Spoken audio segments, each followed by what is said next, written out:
21년도 해외 주식 거래대금 1위 키움증권이 미국 주식이 처음이라면 누구나 $40 드려요. 차세대 국내 해외 통합 MTS 영웅문에스샵 출시 기념. 지금 바로 영웅문에스샵을 다운받아 $40 받아가세요. 해외 주식은 원금 손실 발생 가능하며 그 결과는 투자자에게 귀속되오니 유의하세요. 멍거앤 버핏 회원을 위한 선물을 준비했습니다. 투자공간 세미나 중 인기가 많았던 특강들, 그리고 장우석 부사장의 6차 세미나 강의까지. 멍거앤 버핏 응원회원 되는 방법이 궁금하시다고요? 미주미 채널의 가입 버튼을 누르시고 멍거앤 버핏반을 선택하세요.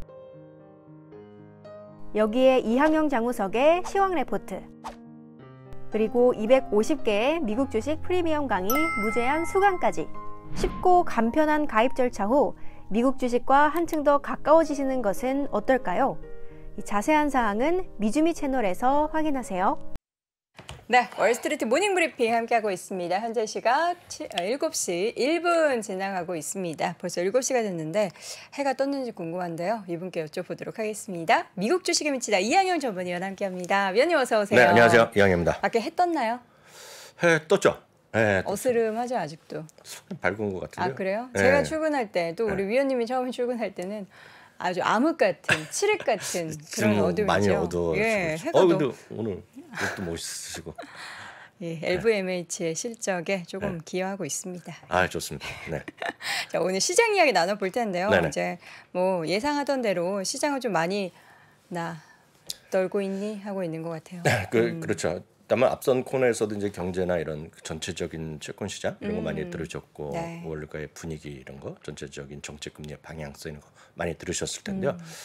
어제랑 다른 게 하나도 없습니다. 다만 어제는 이제 금리가 계속 올라가는 똑같았는데요. 어저께는 주가 이제 좀 반등했죠. 네. 반등이라기보다는 하락이 저지, 지지 약간 그 정도였는데 오늘 다시 떨어지면서 어저께 그렇죠. 하락폭을 다시 만회하면서 그 상승폭을 반등하는 걸 다시 또 돌려놨다라고 보셔야 되겠습니다. 그렇기 때문에 이틀치기 때문에 이제 움직임이 없습니다. 그냥 없는 것이 그냥 흐름이 되겠고요. 실제로 보면 이틀 동안 오히려 좀 떨어진 분위기라고 이해하셔도 맞을 것 같습니다. 다만 이 모든 것이 결국은 반복적으로 설명드리지만 잭슨홀 미팅 이후에 우리가 뭔가 기다릴 수밖에 없다. 모멘텀이 없었다는 것을 기다려야 된다는 것에 두 개를 말씀드렸잖아요. 지난주 화요일 날 저녁에 있었던 거의 소비자 물가 지수, 그리고 내일 새벽 3시에 발표되고 3시 반부터 이제 그 일문일답 모두 발언이 있을 텐데 그때까지 뭔가 좀 기다릴 수밖에 없어요. 새로운 모멘트 없다는 건데 이제 그날이 왔어요. 네. 딱 2주가 됐기 때문에요. 지금까지 그냥 뭐 우리가 뉴스거리가 나올 게 없다라고 보셔야 되겠고, 특히 최근 일주일 동안 블랙아웃 기간이라서 뭐 연방은행 총재나 언급이 없었잖아요. 근데 이제 내일 어떻게 좀 좋은 얘기 좀 나와야 되는데 상당히 지금 분위기는 상당히 좀 매파적 발언이 계속 다시 한번 반복되지 않겠냐는 시각이 일단은 앞서 있다라고 일단 이해하시면 되겠습니다. 자, 이 가운데 있어서 지금 그동안의 시장의 움직임에서 최악을 보여주신다고요? 예, 그 시장에서 지금 11개 섹터 중에요. 그 올해 주가가 올라간 건 2개밖에 없습니다. 하나는 에너지랑 유틸리티. 이 유틸리티는 저희가 얼마 전에 한 일주일 전에 저희 유틸리티가 사상 최고가를 갔다고 보여드렸잖아요. 에너지는 이제 올해 들어 상당히 강했는데 올해 이번 달 들어서 다 재미없어요. 지금 현실 재미없는데 오늘은 또 그 올해 들어서 그 제일 많이 떨어진 거 하면 많은 분들이 IT 생각하실 거예요. 그렇지만 실제로 제일 많이 떨어진 거는 이번에는 커뮤니케이션 서비스입니다. 그래서 이게 지금 보시면 2020년 6월이거든요. 그때 가격 오늘 떨어졌습니다. 다시 돌아갔네요. 네, 완전히 돌아갔습니다. 그럼 이제 이 커뮤니케이션 서비스란 게 뭐가 있냐 그러면 예를 들어서 소위 빵이라고 얘기하는 것들 중에 3명이 여기 들어가 있는 거죠. 그러니까 구글이 들어가 있죠. 그리고 또 뭐가 들어있냐면 그 넷플릭스가 들어가 있고요. 그리고 이제 많은 분들이 좋아하셨던 지금도 좋아하시면 계시겠지만 메타 플랫폼, 그러니까 페이스북에서 이름이 바뀐 것이 들어있고요. 거기 하나 더 있다 그러면 이제 여러분들 아실 만한 것 중에서는 이제 여러분들 여기 오신 분 중에 미국 주식을 작년부터 시작하신 분도 계시고요. 재작년부터 소위 서학개미가 막 들끓었을 때 막 했을 때 들어오신 분 계시고요. 아니면 5, 6년 전부터 계신 분도 계실 거예요. 근데 제가 정확히 말씀드리면 지금 많은 분들이 여기 오신 분은 미국 주식이 엄청나게 많이 할 거라고 생각하시잖아요. 근데 꽤 많이 합니다. 미국 주식을 대한민국에서. 그렇지만 한국 주식을 하는 분의 아직까지 10분의 1이 안 됩니다. 지금. 네, 그 정도로 아직 적고요. 그 수치가 딱 있는데요. 제가 처음에 미국 주식에 미치다라는 걸 이제 만들고 활동을 막 시작했을 때 그때 이제 숫자가 얼마인지 보시면 깜짝 놀라실 겁니다. 실제 투자하셨던? 실제 이제 계좌를 만든 분은 꽤 있었지만 네. 소위 이제 여러분들 중에 활성 계좌. 네, 활성화 계좌라고 하잖아요. 우리가 그 메타 플랫폼이나 이런 거 얘기하면 뭐 하루에 DAU, MAU 네. 이런 거 많이 들으셨는데, 일간 사용. 예. 근데 주식하실 때 보면 월간 트레이더 수 뭐 이렇게 합니다. 그래서 월간 활성화된 트레이더, 그 주식 투자자 몇 명이냐 이렇게 얘기하는 건데요. 5천 명밖에 안 됐어요. 정말요? 네, 5천 명밖에 안 됐어요. 5,000명이요? 네, 5천 명이었어요. 딱 2016년에 2017년까지도 8천 명밖에 안 됐어요. 월간 활성화된 사용자 수. 정말 적었네요. 정말 적었어요. 근데 그때 네. 저희가 책을 처음에 출간했잖아요.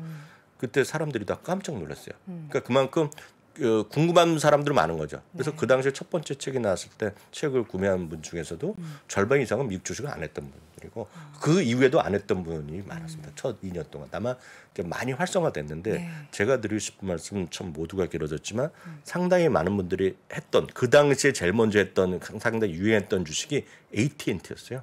AT&T가 이제 그 당시에 1, 2등 하던 미국 주식 1, 2등 하는 증권사에서 그 당시 자료 보면 AT&T를 엄청나게 추천했어요. 왜요? 배당 때문에. 그렇죠.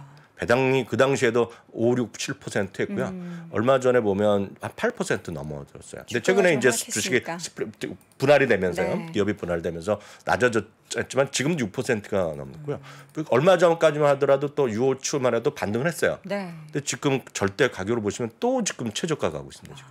그래서 그만큼 커뮤니케이션 서비스가 한때 성장주에 대한 그 관심이었고요. 특히 AT&T나 같은 것들이 소위 그런 배당에 대한 관심이 많았는데 그만큼 없는 흐름을 보이고 있기 때문에 제가 왜 우리 굳이 커뮤니케이션 서비스 저도 좋아하지만 네. 장기적으로 보면 분산 투자가 그만큼 중요하다. 그래서 너무 한쪽에 올인하시는 건 좋지 않다는 거 다시 한번 말씀드리겠고요. 네. 그게 올해 들어서 35%가 정확히 떨어졌습니다. 이게 S&P 500이 이 정도 20% 조금 모자라거든요. 지금요 19% 정도 나오거든요. 근데 이게 35%가 지금 S&P 요 커뮤니케이션 서비스 섹터입니다. 네. 이게 떨어졌고요. 그게 보시면 메타 같은 경우 오늘도 지금 최저가죠. 저 중간중간에 갭이 왜 이렇게 있는 거예요? 메타요? 메타도 그렇고 넷플릭스도 메타는 그렇고. 실적 그걸 부진한 걸 발표했고요. 저 경고를 갭이 했잖아요. 안 메꿔 하시는 겁니까? 이거요? 와.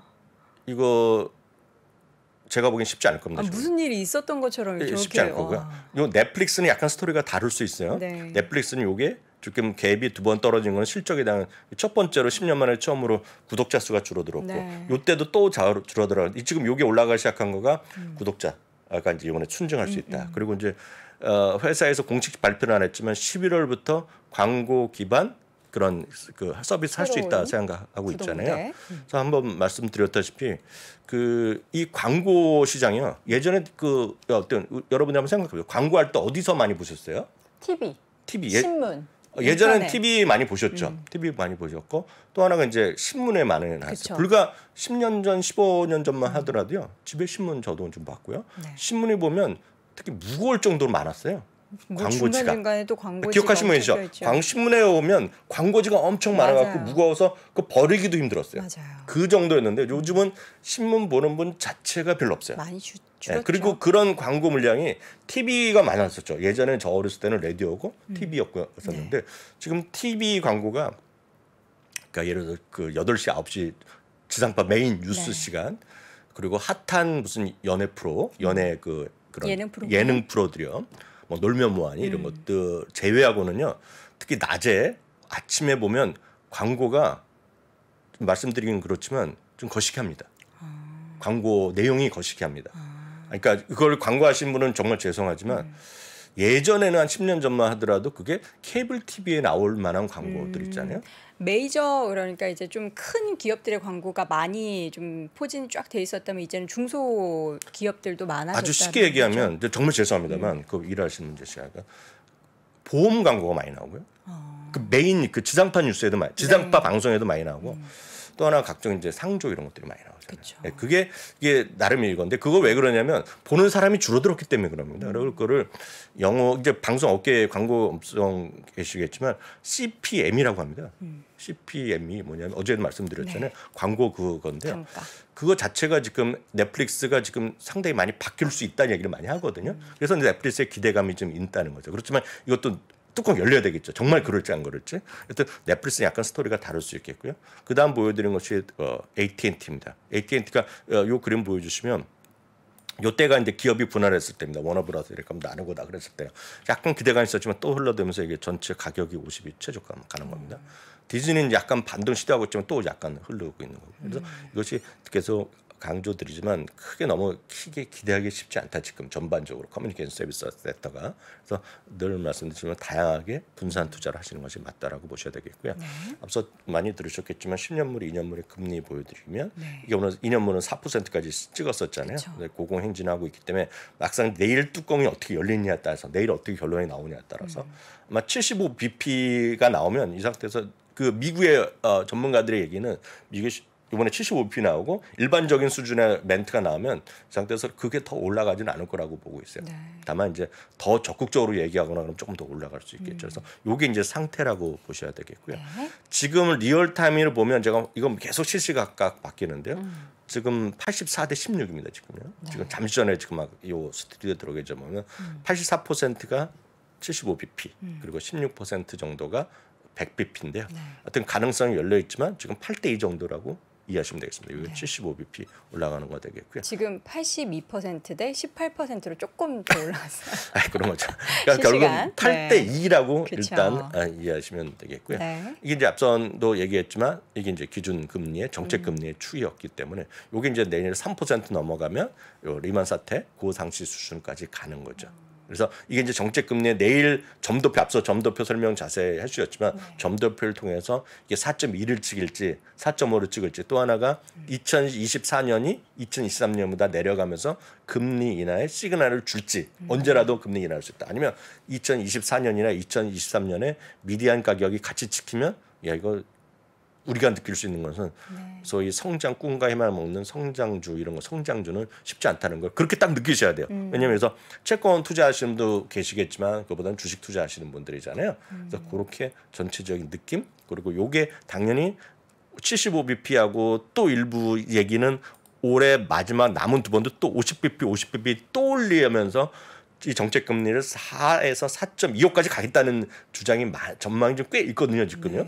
그렇게 되면 그 소위 꿈과 희망을 먹는 기업들 이런 것들 그 물론 많이 떨어졌기 때문에 올라가는 정도는 정말 언제라도 가능합니다. 그렇지만 그게 쉽지 않을 수도 있다는 것들. 그래서 딴 게 아니라 내일 발표될 것 중에 그런 멘트의 그런 방향성 어느 정도 더 호기시하게나 매파적으로 나오냐는 건데 아쉽게도 지금 더 매파적인 것을 계속 강조할 수 있다는 것이 의견이 많다라고 보시면 되겠습니다. 자, 지금까지 올해 이제 FOMC 정례 회의 이후에 주가의 움직임의 추이를 또 쭉 정리를 해주셨는데 반반이라고 보죠. 3대 2? 예, 이거를 이제 뭐 하루라고 보기엔 좀 그렇고요. 여기 이제 그림을 보는 방법을 가르쳐드려요. 요 숫자가 올해 5번이 있었습니다.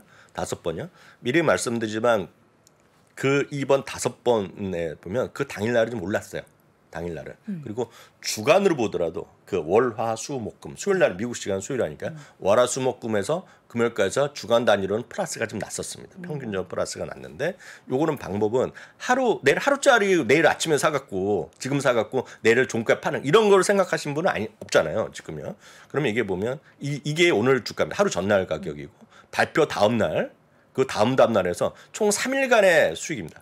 3일간에 보면 올라갔던 날도 7월 달에 좀 올랐잖아요. 7월 달은요. 그리고 3월 달에 좀 올랐지만 전체적으로 보면 플러스 마이너스 정도라고 보셔야 되겠습니다. 이게 올해의 흐름이었고요. 당일날은 좀 올랐습니다. 7월이나 3월 기대해가지고 오늘 밤에 만약에 시장 하락하면 사시는 분들 계실까 봐 좀 걱정되네요. 네, 그래서 그런 거는 좀 쉬운 방법은 아니고요. 그냥 통계적으로 말씀드릴 텐데요. 이제 이거는 이제 역사적인 거를 말씀드렸고요. 제가 그 9월부터 한결같이 했던 얘기가 9월에 큰 기대하지 마시라고. 시장이 별로 좋지 않았다. 그리고 통계를 다시 한번 많은 분들 좀 공감을 하셨으면 좋을 것 같아요. 이거는 1946년 이후 미국의 통계를 보면 대부분 이제 1920년 이후에 S&P협이 생긴 이유 그리고 그 다음을 대부분 이제 전후 2차 세계대전 이후를 따지는데요.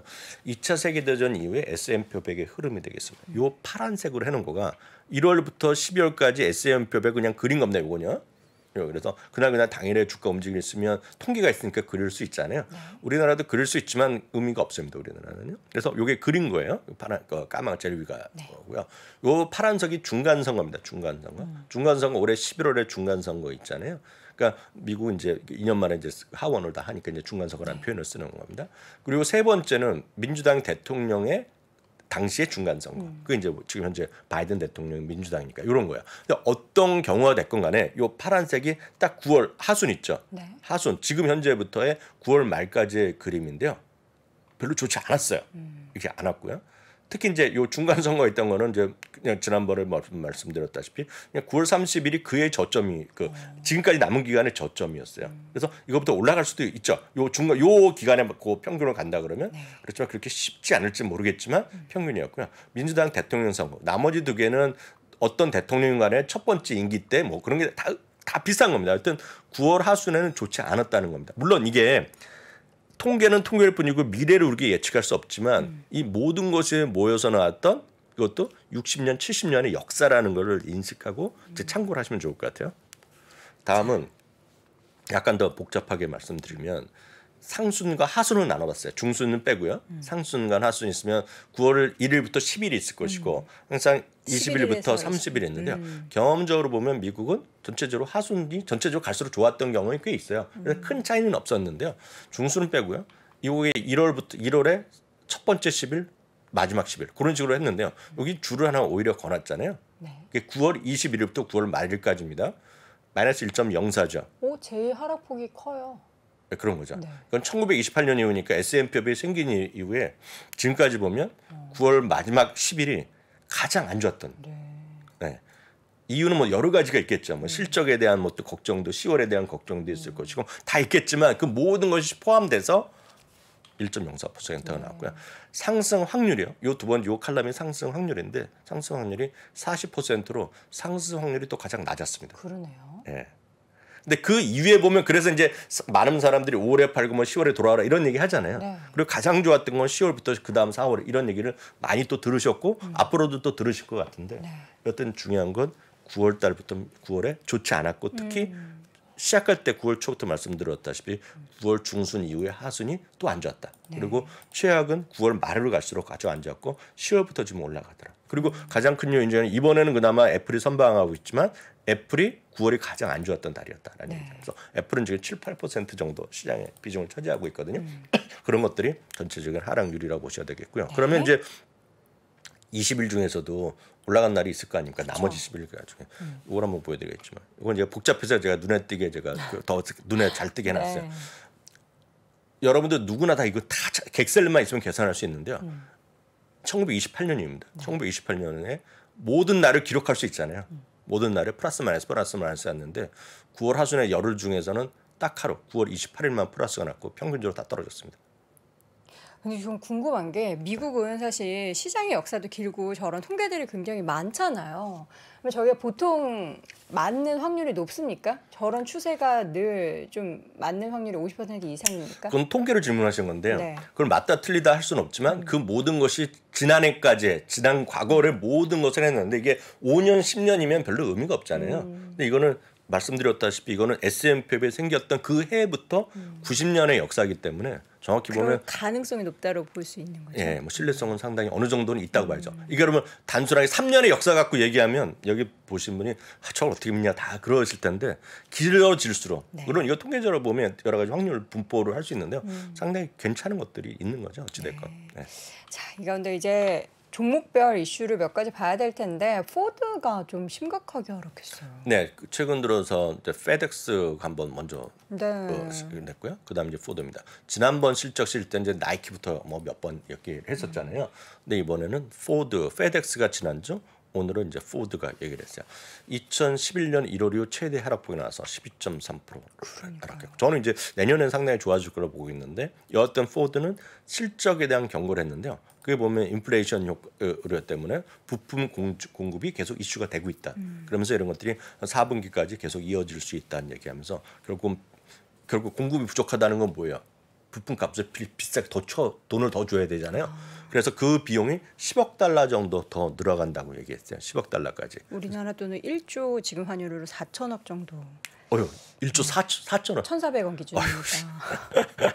아유, 그렇죠. 지금 미쳤습니다. 지금 네. 환율이. 어찌됐건 1조 4천억이면 하여튼 그 정도가 비용이 증가한다고 정확히 얘기해 준 거거든요. 네. 그러니까 미국은 항상 이런 걸 정확히 얘기합니다. 그러니까 그런 것들에 대한 어떤 시장에 대한 신뢰도 있다라고 보셔야 되겠는데, 어찌됐건 포드가 2011년 1월 이후 11년 만에 11년 7개월 8개월 만에 최대폭으로 떨어졌고요. GM은 나름 오른 또 좋은 소식도 있었어요. 계약 소식도 있었어요. 그래서 전기 자동차를 대량으로 헐체 납품한다 이렇게 해서 계약도 있었지만, 그래봤자 포드가 부품값에 공급이 이슈고 부품값 올려주면 GM은 뭐 내리겠어요 설마? GM도 그럴 것이다. GM도 그럴 거 아닙니까? 그래서 절반 정도가 떨어졌어요. 그러다 6% 정도 떨어진 것이 오늘 GM의 흐름이 되겠습니다. 네. 마이크로소프트는 배당을 또 올려준다고요? 마이크로소프트는 이게 특이한 게, 마이크로소프트도 이게 52주 최저가가 3일치입니다. 3일째입니다. 이게 엄청 놀라시잖아요, 벌써. 마이크로소프트가 그러니까 표정 자체가 놀라시잖아요. 네. 근데 제가 왜 말씀드리냐면, 오늘 배당이 9.7% 인상했어요. 네, 상당히 좋은 거죠. 네. 그래도 불구하고 주가가 흘러내리는데, 그게 바로 지금 시장이라는 겁니다. 지금 시장. 다만 많은 분들이 지금 보시면 이렇게 많이 떨어지면 엄청나게 걱정하고 뭐 욕도 하고 불평불만이 많을 거잖아요, 마이크로소프트. 근데 마이크로소프트는 별로 없어요. 이게 왜냐하면 마이크로소프트는 신뢰가 있는 거죠. 네. 결국 올라갈 땐 다시 회복될 거라는 기대감이 있는 거죠. 이게 대표적인 일본 주식이라는 게 일본 주식.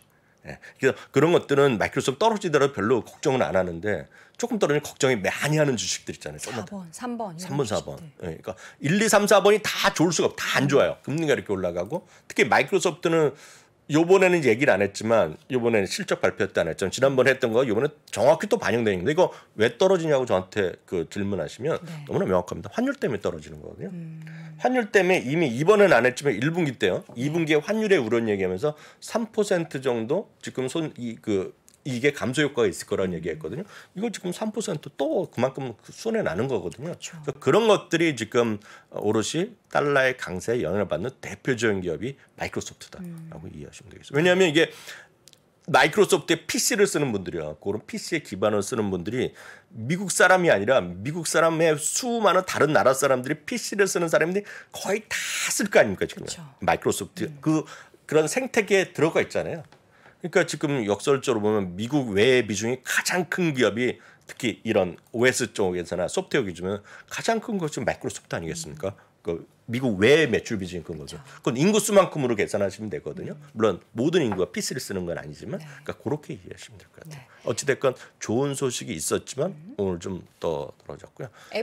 애플은 이제 이거 똑같은 스토리입니다. 사실 보면 틀리지도 않아요. 왜냐하면 애플은 지난주부터 말에 이제 결국 미국에서 출시가 됐잖아요. 일부 국가에서 다 출시가 됐는데, 뭐 예상했던 대로, 물론 이제 아직까지 제가 알기에는 요번에 제일 저렴이도 아니죠. 100만 원이 넘는데 그 아이폰 14의 플러스 같은 거 아직 제품이 좀 안 나온 것 같아요.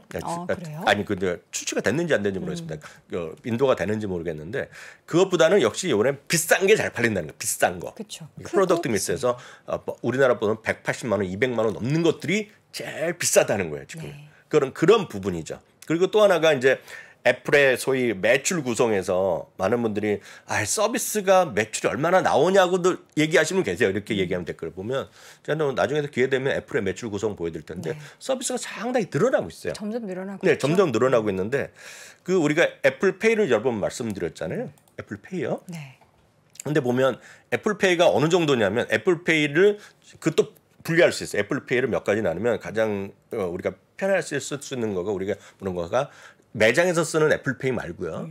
온라인에서 쓰는 애플페이가 있으니까 온라인에서도 애플페이를 결제할 거 아닙니까? 그래서 여러분들이 물건 사시면 온라인 모바일이나 이런 데서 주문하시면 카드 결제 바로 카드 결제를 직접 하시든지 카드 번호 넣든지 네. 아니면 뭐 간편 결제 넣든지 그쵸. 뭐 현금 뭐 이체하잖아요. 그런 거를 우리가 디지털 결제 시장이라고 합니다. 네. 디지털 페이먼트. 여기에는 네이버페이가 별도로 계산되지만 네이버페이도 거기에 카드 회사가 엮여서 삼자가 들어와서 하는 거잖아요. 그래서 두 번 계산될 수 있어요. 다만 중요한 거는 디지털 페이먼트 1등은 13조 달러 정도가 나오는 거가 비자가 완전한 1등입니다. 비자가 1등. 2등은 당연히 마스터카드였었잖아요. 이번에 그걸 이겼습니다. 애플페이가요? 애플페이가 마스터카드 이어서 EU가 됐습니다. 그래서 7조 달러를 거기서 결례를 시켰어요. 이게 애플페이가 그래서 애플페이 그런 카드 자체가 중요한 게 아니라 그게 그만큼 생태계 들어갔다는 겁니다. 그래서 금융회사로 바뀌는 건가요? 네, 그리고 이제 한번 좀 기회 말씀드리겠지만 업펌 같은 데가 힘들어지는 거죠 지금. 네이버페이 딱 들어가는데 뭐 한 번에 낼래, 뭐 나눠 낼래 이런 거 하듯이 그런 거 나오는 거죠. 애플도 그 할부 서비스 이런 거 하죠. 시작했다고 하는데 시작했잖아요. 그 협력사 통해서 시작했잖아요. 여기까지 하면 되겠고 내일은 이제 그 FOMC 나오는 결과를 갖고 나오죠. 김석환 의원도 나오고 내일 또 장원석 부장도 나오고 얘기하면 저는 총출동합니다. 저는 또 예. 나와서 내일 있었던 일 마저 말씀드리도록 하겠습니다. 네, 내일도 기대해 주시기 바라겠고요. 오늘도 역시나 월가의 소식은 미국 주식입니다. 이항영 전문위원 함께했습니다. 위원님 고맙습니다. 네, 감사합니다.